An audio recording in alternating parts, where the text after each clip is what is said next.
कहिलेकाहीँ संसार यति शोरले भरिन्छ कि मनले आफ्नो आवाज नै सुन्न सक्दैन। तर त्यही क्षणमा कहीँ एक कुनामा समय चुपचाप हेरिरहेको हुन्छ। उसको नजर गहिरो हुन्छ, उसको स्मृति अनन्त। त्यो कहिल्यै निन्द्रामा पर्दैन र न त कुनै अपराध बिर्सन्छ।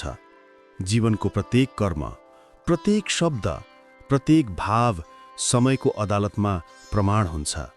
मानिसले बिर्सन सक्छ, तर समयले कहिल्यै बिर्सन्दैन। हामीले बोलेका झुट, कसैले नदेखेको धोका, कसैले नथाहा पाएको लोभ, यी सबै ऊ नोट गर्छ। कसैले भन्छन् समयले सबै घाउ निको पार्छ, तर होइन। समयले घाउ देखाउँछ, फेरि उपचार गर्न बाध्य बनाउँछ। कर्म सधैँ लुकेर बस्दैन, त्यो बिउ हो। आज रोपिन्छ, भोलि फक्रिन्छ।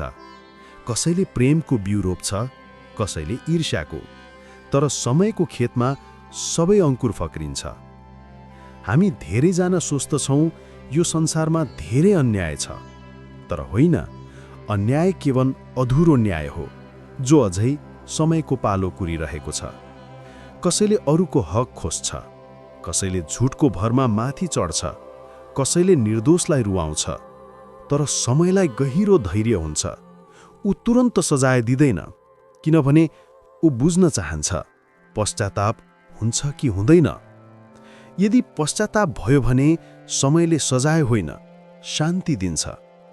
तर यदि अहङ्कार रह्यो भने समयले आवाज उठाउँछ, अदालत खुल्छ र कर्म बोल्न थाल्छ। समय प्रतिशोधी होइन, तर ऊ न्यायप्रिय अवश्य छ। जब कोही निर्दोषलाई पीडा दिन्छ, समय मौन रहन्छ। तर मौनता उसकै सबैभन्दा ठूलो चेतावनी हो। ऊ पर्खन्छ जबसम्म दोषीलाई आफ्नो गलतीको बोध हुँदैन, र जब त्यो बोध हुँदैन तब ऊ न्यायको आँधी ल्याउँछ। समयको सजाय धनले तिर्न सकिँदैन र शक्ति प्रयोग गरेर टार्न सकिँदैन, किनकि ऊ पैसा र पदमा होइन, आत्माको तराजुमा न्याय गर्छ।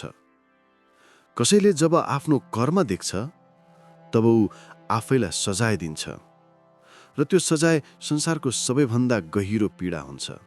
पछुतो, पछुतो, जुन हरेक रात निदाउन दिँदैन, जुन हरेक बिहान आत्मालाई भारी बनाउँछ। त्यो कुनै जेल होइन, तर आत्माको कारागार हो। समय शिक्षक हो, तर ऊ किताब खोल्दैन। उसका पाठहरू अनुभवमा लेखिएका हुन्छन्। कसैले धोका दिएर सिप सिक्छ, कसैले गुमाएर मूल्य बुझ्छ, कसैले दुखेर शान्तिको अर्थ बुझ्छ। समयले हरेक मानिसलाई पढाउँछ, तर उसले परीक्षा पहिले लिन्छ र सिकाइ पछि दिन्छ। जीवनमा जुन क्षण तपाईँ अन्याय भोग्दै हुनुहुन्छ, त्यो समय तपाईँलाई सिकाइँदैछ, र जुन क्षण तपाईँले कसैलाई अन्याय गर्नुभयो, त्यो समय तपाईँको परीक्षा भइरहेको छ। समयको अदालतमा सबैभन्दा बलियो वकिल धैर्य, प्याशन्स हो। धैर्य भनेको मौन प्रतिरोध हो, जहाँ बदला होइन, बुझाइ हुन्छ। धैर्यले भन्छ, मलाई थाहा छ सत्य ढिलो आउँछ, तर आउँछ। जब तपाईँ पीडा सहनुहुन्छ तर प्रतिशोध खोज्नुहुन्न, त्यो क्षण तपाईँ समयको भरोसा कमाइरहनु भएको हुन्छ। एक दिन त्यो भरोसाले अदालतमा तपाईँका पक्षमा बोल्नेछ। सत्य कहिल्यै चिच्याउँदैन, उसले चुपचाप पर्खन्छ, किनकि ऊ जान्दछ समयको अदालतमा उसको बयान सधैँ अन्त्यमा सुन्नेछ। झुट सुरुमा ताली पाउँछ, तर अन्त्यमा मौन हुन्छ। सत्य सुरुमा एक्लो हुन्छ, तर अन्त्यमा अविनाशी हुन्छ। समयको अदालतमा सत्य ढिलो आउँछ, तर ऊ हारेको कहिल्यै हुँदैन। अन्ततः सबै कुरा एउटै निष्कर्षमा पुग्छ। न धन रहन्छ, न कीर्ति रहन्छ, न शरीर रहन्छ। रहन्छ त केवल कर्म। कर्म नै हाम्रो जीवनी हो, कर्म नै हाम्रो साक्षी। हामीले बोलेका शब्द, गरेका निर्णय सबै समयको किताबमा लेखिएका हुन्छन्। त्यो किताब कहिल्यै बन्द हुँदैन, न त त्यसमाथि कुनै मेटाउने कलम चल्दछ। जब मानिस आफ्नो कर्मको बोध गर्छ, त्यो क्षण ऊ मुक्त हुन्छ। पछुतोले उसको आत्मालाई सफा गर्छ, जस्तो वर्षाले धुलो पफाल्छ। त्यो क्षण मानिसले बुझ्छ, समय मेरो विरोधी थिएन, ऊ त मेरो शिक्षक थियो। समयले सजाय होइन, सुधारको अवसर दिन्छ।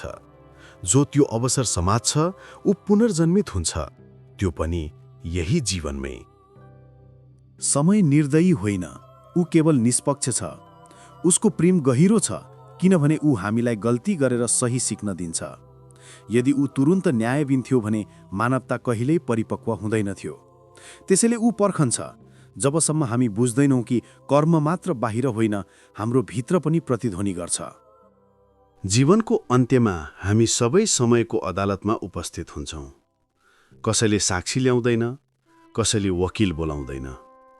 त्यहाँ केवल आत्माको आवाज हुन्छ, मैले के गरेँ, किन गरेँ, कसरी गरेँ। त्यो क्षण कुनै शब्द काम लाग्दैन। त्यो क्षण केवल सत्य र पछुतो बोल्छ। तर यदि तपाईँको आत्मा सच्चा छ र कर्म स्वच्छ छ, समय मुस्कुराउँछ र भन्छ, तपाईँ निर्दोष हुनुहुन्छ। प्रिय श्रोता, जीवनको यो लामो यात्रामा समय सधैँ तपाईँलाई हेर्दैछ, तर डराउनु पर्दैन। यदि तपाईँको हृदयमा सच्चाइ छ भने समय सधैँ तपाईँको पक्षमा हुनेछ। यदि यो कथाले तपाईँलाई छुयो भने कृपया लाइक गर्नुहोस्, कमेन्ट गरेर तपाईँको विचार लेख्नुहोस् र हाम्रो च्यानल सब्स्क्राइब गर्नुहोस्, किनभने तपाईँको साथले नै हामी अर्को कथा लेख्न प्रेरित हुन्छौँ। स्मरण रहोस्, समयले ढिलो गर्छ तर कहिल्यै अन्धकारमा छोड्दैन। कर्मले लेखेको जीवन कहिल्यै व्यर्थ हुँदैन। धन्यवाद। शान्त रहनुहोस्, कर्ममा विश्वास राख्नुहोस् र समयको अदालतमा सधैँ सत्यका पक्षमा उभिनुहोस्।